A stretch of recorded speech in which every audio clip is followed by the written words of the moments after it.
Striker is on the move. He cuts inside. Now he dribbles past one defender. He's heading towards the box. He shoots!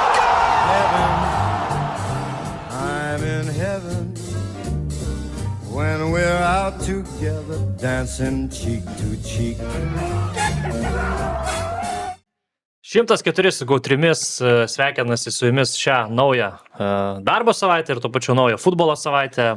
Pirmadienį susėdom, šalia manęs Ervinas Kitkauskas, Aivaras Dočkus ir šiandieną vedėjo kėdėje Karolis Dudėnas. Turėjome dar vieną gausią futbolų dieną ir tą dieną vakar pradėjo Ispanijos rinktinė, dabartiniai Europos čempionai, kurie pirmose rungtynėse sužaidė lygiosiomis, pasėjo galbūt šiokią tokią abejonę apie savo galimybės šiame turnyre, bet turbūt tą abejonę labai lengvai ir išsklaidė rungtynėse su Saudo Arabija. Aišku, Saudo Arabija tikrai padėjo jiems tuos įvarčius mušti, bet iš tiesų solidus pasirodymas iš De La Fuentes vyrų, pakeitė žaidėjus, sakyčiau, drąsesnį sudėtį pasirinko lyginant negu su pirmose rungtynėse, daugiau atakuojančių žaidėjų, šiek tiek galbūt ir saugulinėje drąsesnė.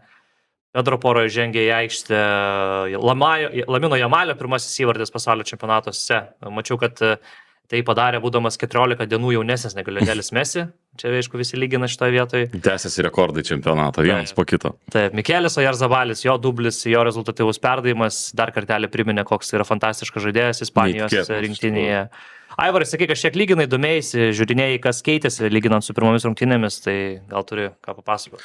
Aš iš taktinės pusės, gal čia netgi ne taktinė, tokia strateginė pusė tose rungtynėse, iš karto nuo pirmųjų minučių mes matėm, kad Ispanai buvo sugalvoję tokį vieną įdomų procesą, vieną ritualą įdomų, visą laiką perdavimai būdavo iš vieno krašto į kitą kraštą link tolimojo virpsto ir stengdavosi atpalaiduoti žaidėją, pavyzdžiui, dešiniajame krašte Laminą Jamalį, tam, kad jis galėtų atlikti tą skersą perdavimą, bet matėsi, kad ta situacija buvo paruošta treniruotėse.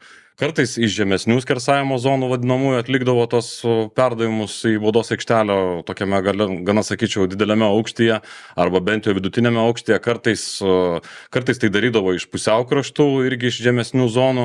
Kartais prireikdavo ispaniškai pažaisti ten, pakombinuoti per trečią, kad išlaisvintų tą žaidėją, bet tai visą laiką kartojasi. Tai iš vieno krašto, tai kitą ir toksėjo visą laiką perdavimas ir kažkas iš gilumos bėgdavo uždaryti. Tai man atrodo, kad tiesiog taip turbūt natūraliai Luisas De La Fuente sudėlioja treniruotėse, matydamas, kaip žaidžia varžovai, kaip galima pralaužinėti jų gynybą ir tas toks, mano manimu, visą tai veikia. Kitas dalykas, labai gerai buvo paruošti irgi smūgiai iš toli, matos irgi, kad suprato, kad bus varžovai prisispaudę prie savo baudos aikštelės ir irgi geras vaistas yra priešnadis tokiai gynybai smūgiai iš toli, tai ten per kokią 15 minučių turbūt gal 3 kartus smūgiavo Ispanai, jeigu teisingai prisimenu, ir gana neblogus kampus tam smūgiui surasdavo. Kitas dalykas, man labai didelį įspūdį padarė Olmo vaidmuo, nes Olmo yra labiau toks atakuojantis saugas, o jis buvo toks papildomas žaidėjas keliaujant per trečdalius ir iš jo labai sunku yra atimti kamuolį ir tas atakos progresas su jo iš karto greitesnis ir įdomesnis būdavo. Tai man irgi tas toks atrodo, kad paruoštukas geras Luiso De La Fuentes, ir aišku, Oyarzabalio tie atsidengimai, tie patikojimai irgi tų atšokusių kamuolių. Fantastiškas futbolininkas ir, man atrodo, ar ne geriausias pagal įvarčius, kiek jis ten 15 lygoje įmušė šiame sezone. San Sebastian Real Sociedad komandoje, tai iš viso mačiau 18, man atrodo, kad pagal rezultatyvumą, pagal įmuštus įvarčius čia geriausias jo sezonas, nes ten jo asmeniškai supratau. Okay. Taip, asmeniškai. Ir tas jo gebėjimas lankščiai labai atsidenginėti ir už nugarų, ir sužaisti kombinacijos, ir toks jisai man, vis tiek jis man lieka toks netipiškas puolėjas, galų galiai jis yra žaidęs ir kraštuose, čia viskas. Tai gal dėl to ir yra netipiškas, nes realiai jo karjera evoliucionavo turbūt į tą puolėją, nes jisai irgi tikrai didžiąją dalį karjeros buvo vingeris labiau toks, tai gal kažkiek trūko greičio jam, vėliau ir traumas tokia sunkia buvo patyręs, tai turbūt logiškai. Ir dar baigiant apie tos perdavimus iš kraštų, ar ne, kur ten iš vieno to atlieki link tolimojo virpsto, tai man labai taip iš karto į atmintį įsirėžė moterų buvo Europos futbolo čempionatas praėjęs ir buvo rungtynės Anglija, Švedės ten 2-0 pirmavo ir labai rado gerą sprendimą trenerio Anglijos rinktinės Olandė, kuri tiesiog išleido Kloją Kelę per paskutinės minutės ir po to prisipažino po rungtynių, sakė, mes jų gynybos nenulaušim tiesiai eidamos, ta prasme, visą laiką kaip į sieną. Tai konkrečiai, sakė, Lucy Bronze bėg prie tolimojo virpsto, o tu iš tos pusės skersok ir to nesitikės. Tai man toks... Čia kažkas iš to žanro. Sakai, De La Fuente žiūrėjo tos rungtynės, ar ne, moterų čempionatą ir nuo to pradėjo pakopijuoti, ar ne, maždaug, galimai. Bet aš gal labiau paprasčiau žiūrėčiau visą tą situaciją, kai yra aikštėje Laminas Jamalis ir kai kitame krašte žaidžia negavę OBN ir kai ta komanda išeina ne su 3 tokiais labiau 8 numeriais plus 6, o įsileidžia Danių Olmo, tai viskas atrodo kiek kitaip ir akivaizdu, kad 4 keitimai, kurie buvo padaryti šiose rungtynėse, labai smarkiai ir keitė tas rungtynės. Pedro Poro irgi yra žaidėjas, apie kurį mes jau kalbėjom ir po pirmo mačo, kad net ir man ir pirmą mačą norėjosi gal jo pasirodymo antram kėliny, žinant, kad tai yra labai stipriai atako orientuotas žaidėjas ir ypač su tokiu žaidėju kaip Laminas Jamalis, kuris eina į vidurį, tada jisai overlepina, bėga už nugaros jo ir daro tuos dalykus, kurie yra svarbus šiuolaikiniam futbole ir ypač bandant atidaryti tokias komandas, kurios žaidžia nuo gynybos. Kitas dalykas, kad dar pasakyčiau, kad nuo Saudo Arabijos kokybė gynyboje tikrai prastesnė buvo negu Žaliojo Kyšulio, gerokai.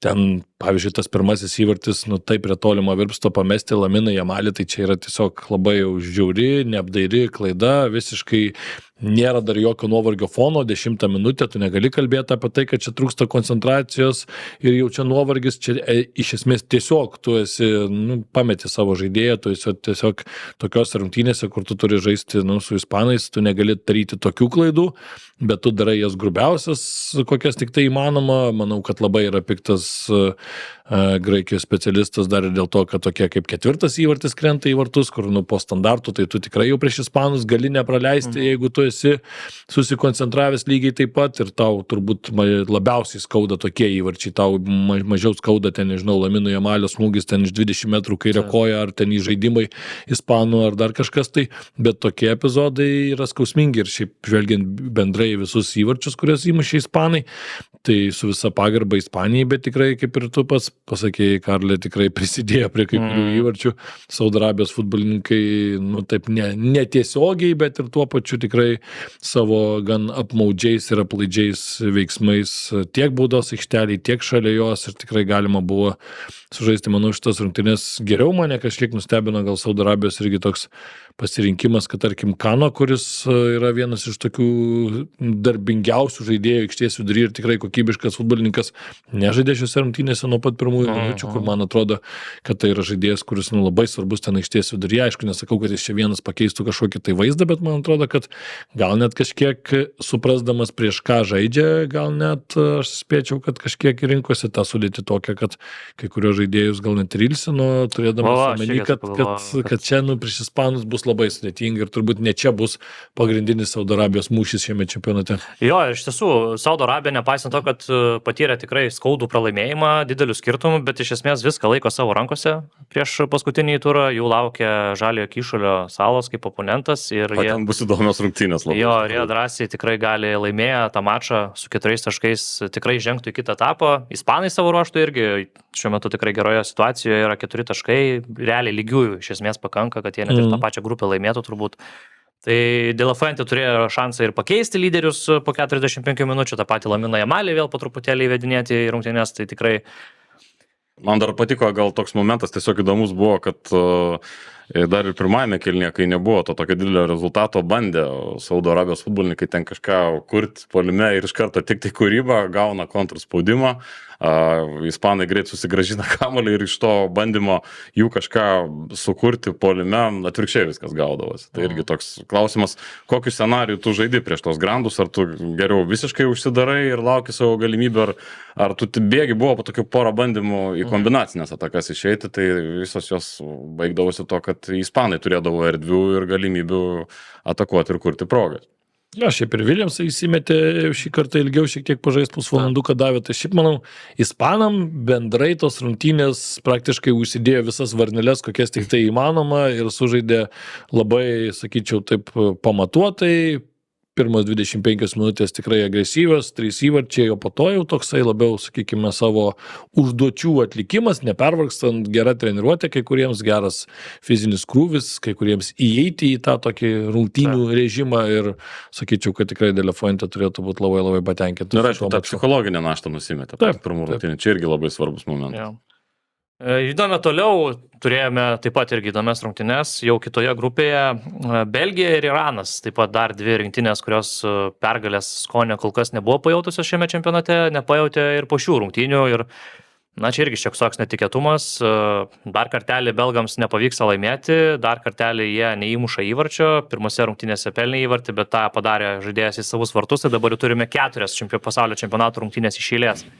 Kai belgai nepasižymė, paskutinį kartą pasižymėjo prieš Kanadą 2022 metų čempionate, žaidėjas, kurie jau nėra rinktinėje šiuo metu ir tikrai, atrodo, pradėjo neblogai belgai, bet vėliau tarsi kažkaip priprato Iranas prie tų bandymų Belgijos, kažkaip apsiprato tose rungtynėse ir net ir patys iš tiesų pradėjo vieną kitą tokią progelę turėti.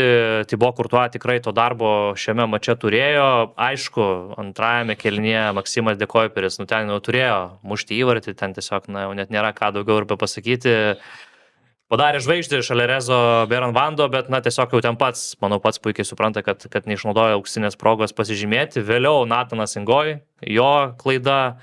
Jo raudona kortelė dar labiau apsunkino belgams galimybės laimėti tą mačą, taip kad viskas lieka 0-0. Kaip jūs galvojat? Kokie šansai belgų?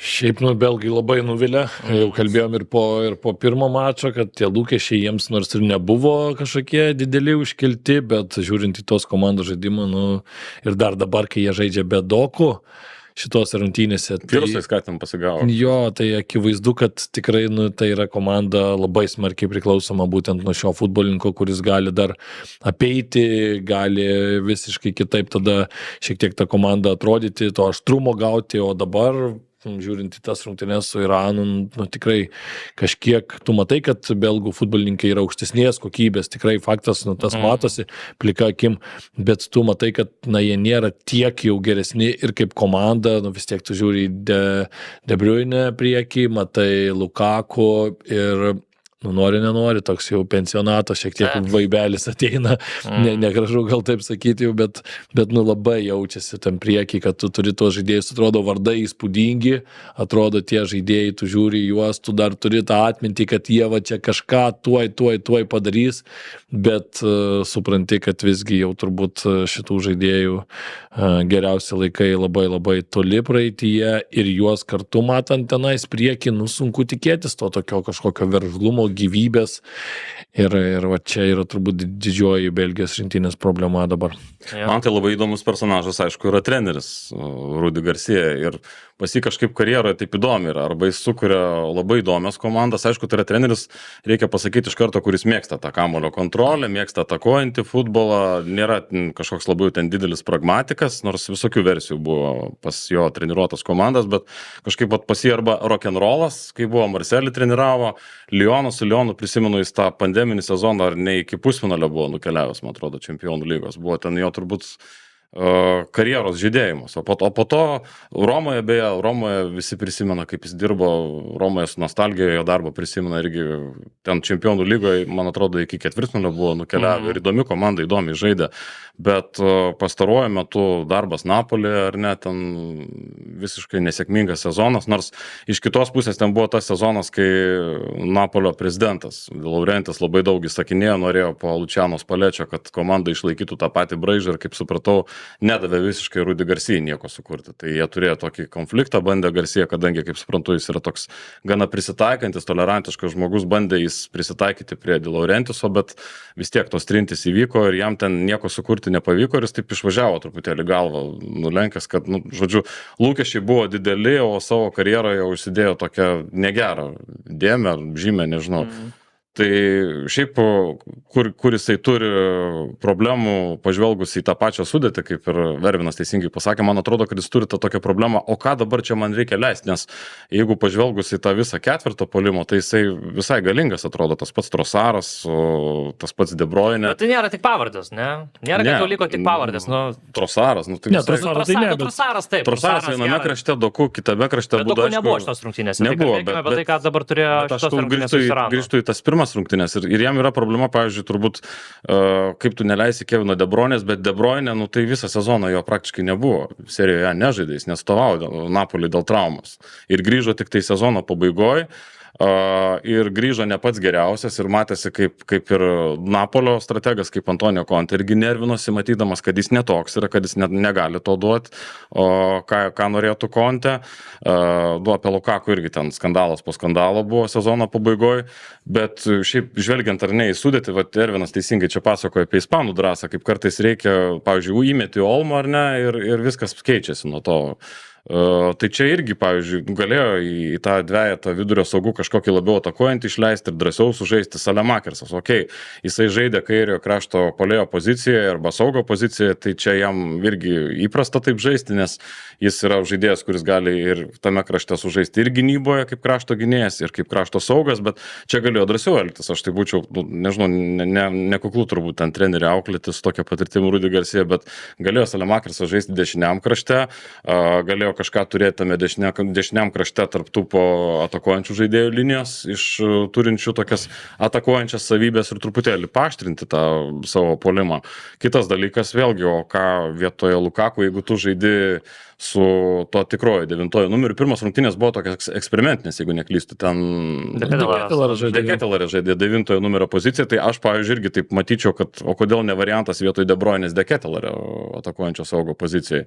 Jeigu jau reikia drąsiai rinkti taškus, aš tai rinkčiau tokį variantą, bet čia vėlgi man... Variantų tai yra ir tai man tai, pavyzdžiui, keista, kad tas pats De Bruyne dabar 87 minutės žaidžia. Per daug atrodo. Lukaku tas pats 73, aš įsivaizduoju, kad jis gal kėlinį sužais, gal ten, žinai, po pertraukos išeis dar 10 minučių, kai būna dažnai ten kokias atidirba dar 10 minučių ir paskui jau tokias pilnai ir tada yra keičiamas. Tai jo, man irgi kažkiek gal drąsos tokios trūksta elementariai, bandymų kažką, nes, tarkim, gerai, Ingojus gavo kortelę jau kėlinio vidury, bet iki to, ar kažką labai belgai pabandė, ten, Munje buvo pakeistas, Kastanas išėjo, Vanakeną jau išleido, bet vėl Vanakenas kartu su De Bruyne irgi klaustukas tokie, vis tiek Vanakenas irgi nėra tas žaidėjas, kuris trauks ten bėgs į plotų, žinai, tai gal tada vėl tas pats, ar Deketelaras, ar tas pats Fernandesas Pardo anksčiau įsudėti, kažkokios tokios gyvybės norisi ir ypač, kai tu neturi Dokų, tu norisi kartais galbūt nebūtinai aukščiausios klasės futbolininko, bet tiesiog galbūt staigesnio, greitesnio žaidėjo, atletiškesnio žaidėjo, to greičio atrodo trūksta, nes mes kartais žiūrim ir mes matom, kartais ir tuose ir klubiniuose klubiniam, kai ir Liverpoolis, pavyzdžiui, buvo ten prieš kelis sezonus, ar ne, kai tas vidurys jau tiesiog praranda kojas. Tiesiog ir tu sakai, kad trūksta, reikia naujų kojų, tiesiog poros kojų. Ir net nebūtinai, kad tos kojos būtų ten žiauriai kokybiškos, bet tiesiog, kad jos bėgtų tą mašiną, suktų ir atrodo kitiems tada būtų lengviau. Tai man belgų rinktinė tokia dabar atrodo visiškai, kur be kojų ir atrodo, kad Rudi Garcia tas kojas ant suolo turi, bet nepabando kažko kitokio šiek tiek, kad ta komanda galėtų kažkaip kitaip atrodyti. Ir ypač žvelgiant į šitą grupę, jeigu belgai čia šitoj grupiai, tarkim, jeigu dar net nepatektų iš tos grupės, čia iš vis čia būtų gėdingiausias turbūt pasirodymas, koks tik tai įmanoma. Įmanoma, šiaip nutraukiau, bet įmanoma žaisti ir 4-3-3, tokio atviresnių, ten De Bruyne leidai tą vidurio saugo netreitą, šiek tiek kitokiai roliai, o ten tu žaidėjai Deketelario. Tokiose rungtynėse, pavyzdžiui, kaip dabar su Iranu, čia man atrodo schema, čia yra, koks skirtumas, jie vis tiek prie baudos aikštelės prisišvartavę, ten tos pozicijos tampa apie Iraną nieko, nes Iranas tikrai gerai organizuota komanda ir žinojo, kaip išeiti į kontratakas ir ne visą laiką tai buvo kontratakos žaidė ir gerą visai padorų,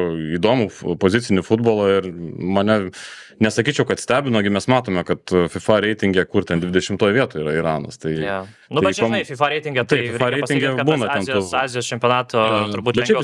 Ir kompaktiškas, ir įdomi komanda, ir puolimą turi įdomų. Judam turbūt jau į kitas rungtynės, kurias turėjome vakar. Dar vienos intriguojančios rungtynės. Urugvajus Žalgirio Kyšulio salos 2-2. Ir dar kartelį Urugvajui nepavyko iškovoti pergalės, nors ir pirmavo šiame mače, atsilikinėjo, pirmavo, bet galiausiai jo buvo visko, vartininko klaida, nepavyko išsaugoti rezultato. Ir dabar Urugvajui, sakyčiau, situacija gana komplikuota, nes paskutiniajame ture jų laukia Ispanija ir jau tas rungtynes, kurias jie turėjo laimėti, atrodo, kad jie jau sužaidė šioje grupėje ir taškų surinko nepakankamai. Ir dabar, reikia kažkaip bent jau lygiasias bandyti išplėšti su tais ispanais, nežinau, arba tikėtis, kad ispanai galbūt kažkiek netaip rimtai pasižiūrės, bet jie irgi dar nėra 100% užsitikrinę, taip kad situacija atrodo labai sudėtinga Urugvajui, bet galbūt apie šias rungtynes. Jo, Urugvajui, kaip žinai, kaip su nekilnojimu turtu Vilniui, kada reikėjo pirkti vakar, tai jiems, kada reikėjo rinkti taškus irgi vakar. Bet jo, labai gerai čia pasakai, kad tikrai tos rungtynės, kuriuose jie turėjo pasiimti taškus, jau dabar yra už nugaros. Ispanai, jeigu būtų iškovoję 2 pergalės ir turėtų 6 taškus, turbūt vėl jiems būtų kitaip, ar ne? O dabar ta situacija, kai ispanams reikia tiesiog ateiti ir dar įsitvirtinti pirmoje vietoje, tai Urugvajui paskutinis turas bus labai labai sudėtingas ir man atrodo, kad jie čia labai smarkiai savo susikomplikavo padėtį, juolab, kad tikrai pradėjo tas rungtynes neblogai, Žaliasis Kyšulys žaidė taip, kaip ir galima buvo tikėtis, šiek tiek laisviau be abejo turėjo, čia ne ispanai, čia nėra tokios jau visiškos kontrolės, nors tikrai urugvajiečiai žaidė agresyvų futbolą, ten aukštai spaudė, viskas neblogai, praleistas įvartis toks iš baudos smūgio, kur ta gyvatvarė pastatai iš 2, bet labai jau jinai prasiskiria taip nesmagiai. Ten mūsų kolega Nerijus Vasiliauskas ir ant Musleros šiek tiek pažėrė, bet aš labiau vis tiek žiūrėčiau į gyvatvorę šitoje vietoje. Vartininkas tam ir stato ją, kad jinai visiškas neprofesionalumas uždengtų ją. Tai va ta situacija, bet po to atrodė, kad pirmo kėlinio gale, kai atsigavo urugvajiečiai, kai tikrai užspaudė varžovus ir pavedė jie tose rungtynėse, aš galvojau, kad jau viskas praktiškai, kad darbas padarytas ir galvojau, kad jie čia jau tikrai pasiims tą pergalę. Tai mane labai nustebino ir iš gerosios pusės reikia pasakyti, kad sugebėjo Žaliasis Kyšulys atsigauti ir tas rungtynės visgi dar grįžti į jas ir iškovoti tašką. Dar vienas tikrai istorinis šitos komandos pasirodymas. Man tai įspūdį padarė didžiausia, kai abu treneriai sėdėjo ant tų gėrimų lagaminėlių. Žinom, kad Bielsa mėgsta ten ir ant kabliukų pasėdėti, bet ir Bubistas sėdėjo. Tai o Bubistai irgi tiesiog reikia nepagailėti komplimentų Žaliojo Kyšulio treneriui. Matėt, koks buvo spaudimas nuo pirmųjų minučių, kaip agresyviai kybo į atlapus, koks buvo kontakto lygis. Žaidimas buvo. Spaudė ir atrodė, kad netgi Bielsa truputėlį pasimetęs buvo, kaip čia drąsiai tie varžovai žaidžia. Visai nebuvo jie prisiploję prie savo vartų pirmosiomis minutėmis. O ta gynyba, tai čia man tai legendinis transformeris yra jų. Apskritai, jeigu, pavyzdžiui, pažvelgus į Žaliojo Kyšulio atakos fazę, jūs pamatytumėt, kad ten jie deimantų žaidė. 4-1-2-1-2 žaidė šitaip. Tokia sistema. Ir tu žiūri, pala, tai kas čia bus su ispanais, tai už pirmos minutės buvo tokios, kad aš pagalvojau, kad dabar išnešios jos, nes ką čia sugalvojo. O pasirodo, kad viskas labai gerai sulimpa, kai tu grįžti atgal į gynybinę fazę. Ir ta gynybinė fazė yra transformeris pas jos. Arba 4-5-1, arba 5-4-1 ir labai geras bėgiojimas tais žaidėjais kraštuose, kuris ten bando tarp linijų įlysti ir bėga paskui iš karto Žaliojo Kyšulio futbolininkas. Ten su kamuoliu kažkas terpės, tas tą palydį iki tam tikros zonos, perdoda draugui. Man tai iš tikrųjų labai didelį įspūdį paliko jų žaidimas. Nesakyčiau, kad Urugvajus jau atrodė labai blankiai, ten Marcelo Bielsa apskritai yra turbūt kultinė, bet kultinė figūra, irgi turi nemažai idėjų, bet šiaip tai didžiulė pagarba yra Žaliojo Kyšulio komandai. Ir dar grįžtant irgi prie tos situacijos kuriozinė ten buvo, kai Urugvajus mušė, kuri ten antrą įvartį, man atrodo, kai atėjo į pagalbą urugvajietis, vienam ten sutraukė koją, Žaliojo Kyšulio žaidėjai, pamatė, kad tik ataką einam, koją numetė, viskas varau iš į priekį. Tai čia vienas iš tokių 2 kuriozų, kito mes kažkaip nepalėtėm, geras buvo Irano įvartis, kurio neįskaitė. Jo, bet jau čia, manau, kad tikrai kas matėt, tikrai pasižiūrėkit. Baudinys ten įdomus, kai į tarpą duodi perdavimą ir ten tik tai tiek, kad nuošalė buvo, bet 2 prasiskiria atakuojančios komandos žaidėjo. Labai panašus įvartis, kokį įmušė Olandai, Argentinai, tik tai, kad tą jau įskaitė praėjusiame pasaulio futbolo čempionate šito dėl nuošalės. Tai ne tik, kad prasiskiria, bet dar ir bloką tokį pastato iš karto automatiškai. Jo, ir kas įdomiausia, kad visgi šitoje grupėje viskas iš esmės dar yra atvira likus paskutiniajam turui. Visos rinktinės dar turi šansų patekti į kitą etapą, turi dėl ko pakovoti. Tas pačios Žaliojo Kyšulio rinktinė tikrai nuostabu. Ir paskutinysis mačas Naujoji Zelandija, Egiptas. Čia Naujoji Zelandija vėl veržėsi į priekį pirmieji, lygiai taip pat kaip ir rungtynėse su Iranu. Ir tik tai, kad šį kartelį vos tik tai vieną įvartį pelnė, o Egiptas susijėmė ir antrajame kėlinyje jau pelnė 3 įvarčius be atsako. Savo pirmąjį įvartį čempionate įmušė ir Mohamedas Salah, atliko ir rezultatyvų perdavimą. Šiaip tikrai Egiptas kol kas palieka gerą įspūdį, net ir tose rungtynėse su belgais turbūt gal net ir atrodė kažkiek geresnė komanda. Čia irgi pasiėmė 3 taškus ir dabar su 4 taškais grupėje yra pirmi. Dėl jų patekimo į kitą etapą jau mes abejonių nebeturime, dabar jau jie gali nebent tik tai kažkaip Iranui padėti šioje situacijoje, tai nežinau, kažkokios trumpos padės gal išvažiuoti namo, nebent Iran. Šiaip tai aš pasakyčiau, kad kai tu turi komandai tokius žaidėjus kaip Ziko, Salah ir Trezeguet, tai tu negali pralaimėti rungtynių vasario čempionate, tokie muša žaidėjai įvarčius, čia kosmosas. Tai taip pajuokaujant, bet šiaip jo, Egiptas gerą įspūdį labai palieka kol kas čempionate ir džiaugiuosi dėl to, nes tai būdavo dažnai komanda, kuri Afrikoje žaidžia labai gerai, bet čempionatuose kažkaip tai nepavykdavo jiems užsikabinti, o dabar šita komanda tikrai imponuoja, smagu žiūrėti juos ir visai laukiu iš jų dar net kažkokių ir didesnių patriukšmavimų, sakyti, čempionate. Aš tai dar pagirsiu ir tą pačią Naująją Zelandiją, tokia rock'n'roll komanda. Atrodo, pirmas rungtynės jų buvo tokios maždaug, gal nežiūrėkim, čia neįdomu bus su Iranu. Jie kol kas jo, duoda delivery. Atvirą futbolą gana atvažiavo pasižaisti, pasimėgauti, tai yra gerai, nes tikrai įdomu, nenuvilia, įdomu žiūrėti, o kas dėl Egipto, tai treneris labai gerai sugeba perikėti komandą, kad, pavyzdžiui, ir pirmas kėlinys tikrai nebuvo geras, po to jis matėsi, kad truputėlį ramybės, čia į žaidimo fazę truputėlį susitvarkė su atsidengimais keliais, kaip reikia apeiti Naujosios Zelandijos spaudimą, ten po to pradėjo daugiau tokių ilgų skersų perdavimų žaisti, bet iš tikrųjų trenerio irgi yra vienas iš tokių darbo ar ne įvertinimo kriterijų, kaip jis sugeba reaguoti tai, kas vyksta aikštėje. Tai po pirmo kėlinio sureagavo Hosamas Hasanas, ar ne, taip. Toks yra treneris. Sureagavo, pakeitė ir čia vėlgi labai geras jo darbas. Taip. Ir šį vakarą, pasižiūrėkime, kad turime šį vakarą ir čia visai įdomių rungtynių mums pasiūlys pasaulio čempionatas taip pat. Dieną pradėsime nuo pasaulio čempionų mūšio su austrais ir čia galbūt... Iškart desertas. Tik galbūt tikėsime šiek tiek rimtesnės kovos iš Austrijos. Atrodo, tokia rinktinė visai neblogai sutverta, šiek tiek spustelėti, papresinguoti argentiniečius. Tai aš čia tikiuosi labai įdomių rungtynių, pasižiūrėsime, kaip su Leo Messi seksis tvarkytis austrams.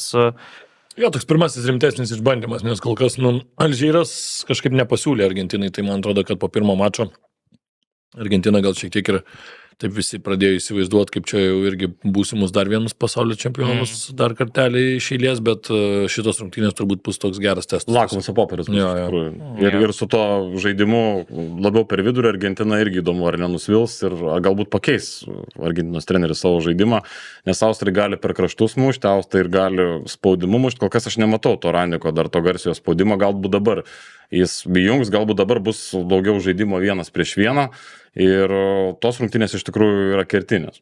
Taip, Prancūzija, Irakas, čia aišku dideli favoritai šių rungtynių yra Prancūzijos futbolininkai.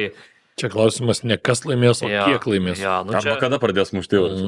Jo, reikia, aišku, prancūzai turbūt nori pasimti tos 3 taškus, ramiai su 6 taškais žengti jau į rungtynės paskutinėsias, nežinau, galbūt ir parotuot kažkiek sudėti galės. Aišku, kita vertus, jeigu norvegai laimės, tai jau bus mūšis dėl pirmos vietos, o norvegai žaidžia su Senegalu ir tai yra irgi, sakyčiau, vienas iš įdomiausių rungtynių mūsų laukiančių. Šią naktį du tamsieji arkliukai šio čempionato. Norvegai pradėjo sėkmingai čempionatą, bet aišku, prieš silpnesnę rinktinę Senegalas kėlinį sužaidė labai gerą prieš prancūzus, antrą kėlinį jau, sakyčiau, sužaidė taip silpniau. Galbūt pasidarys išvadas, bet aš manau, kad čia toks, vienas laukiamiausių mūšių, manau. Jo, tos antros, ar negalime šitą rungtynės pagal tą svarbą, pagal įdomumą šitos dienos. Nors šitam pasaulio čempionate, nežinau, turbūt nebuvo tokių rungtynių, kad būtų neįdomus, bent jau man. Ok, ir paskutinysis mačas jau 6 ryte, čia Jordanija, Alžyras.